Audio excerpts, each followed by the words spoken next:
भगवान कहाँ हैं? भगवान क्या इन मिट्टी की मूर्तियों में अथवा इन ऊंचे मंदिरों में भगवान विराजमान है? नहीं, यह केवल हमारा वहम है। नमस्कार दोस्तों, मैं हूं अमन कुमार और आप देख रहे हैं हमारा YouTube channel Acharya Chanakya motivation and study. दोस्तों, आज हम आपको भगवान के विषय में बताने जा रहे हैं, तो चलिए प्रारंभ करते हैं हम अपने इस अध्याय को।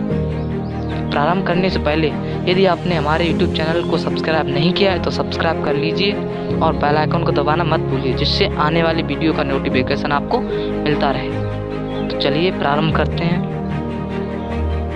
भगवान तो केवल हमारी आत्मा, हमारी भावनाओं में बसे हुए हैं। भावना और श्रद्धा का नाम ही भगवान है। आत्मा मंदिर है। जैसी आपकी भावनाएं होंगी वैसे ही रूप में आपको भगवान मिलेंगे। यह ना भूलें कि यह संसार केवल भावनाओं पर ही आधारित है कि आपकी भावनाएं कैसी हैं। भावनाओं का ही प्रभाव जीवन के हर पहलू पर पड़ता है। जैसी किसी की भावनाएं होंगी वैसा ही फल मिलेगा। इसलिए अच्छा फल पाने के लिए अपनी भावनाओं को शुद्ध रखिए। विशेष भोग वासना सब बुराइयों की जड़ माने जाते हैं, इसलिए इन बुराइयों को सदा अपने से दूर रखिए। इनके स्थान पर दया, सत्य, प्रेम को अपने साथ रखें। यदि जीवन का वास्तविक सुख पाना चाहते हो तो केवल अपने आप को बुराइयों से ही दूर रखें और यह सुख अच्छी आदतों से ही मिलते हैं।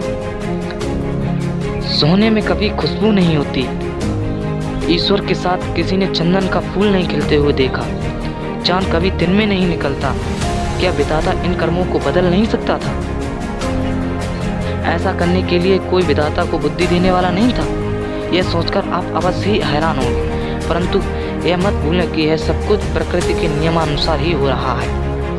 इन नियमों का पालन विधाता को भी करना पड़ता है। इन्हीं नियमों के ऊपर प्रकृति भी चल रही है। क्या कोई आकाश पर जा सकता है? वहाँ पर जाकर किसी से बातचीत की जा सकती है? अथवा आज तक कोई आकाश तक गया है? यदि इन प्रश्नों का उत्तर नहीं में है तो हम आपको बताने जा रहे हैं दोस्तों।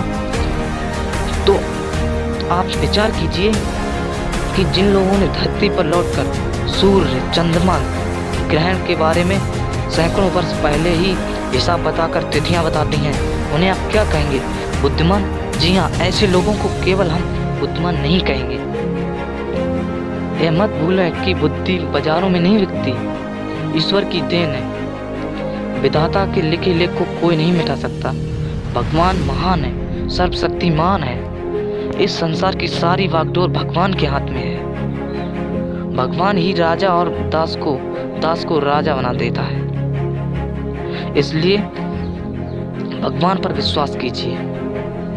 भगवान को पहचानिए। अपनी आत्मा, अपनी भावनाओं को पहचानिए। यदि आपने अपनी भावनाओं को पहचान लिया तो आपको भगवान से मिलने से कोई नहीं रोक सकता। जिस प्राणी की माता लक्ष्मी और पिता स्वयं भगवान हो, विष्णु के उपासक उसके भाई हो, तीनों लोक में उसके लिए देश के समान समझता है, वह सदा सुखी रहता है। तो दोस्तों, भगवान को पहचानिए। यदि आप अपने आप को पहचान लेंगे तो भगवान को पहचानने से आपको कोई नहीं रोक सकता, क्योंकि हर व्यक्ति में ही भगवान बसते हैं। आत्मा परमात्मा का ही अंश है। तो दोस्तों, अपने आप को पहचानिए। तो चलते हैं। नमस्कार, आपको मिलेंगे हम आपके अगले नए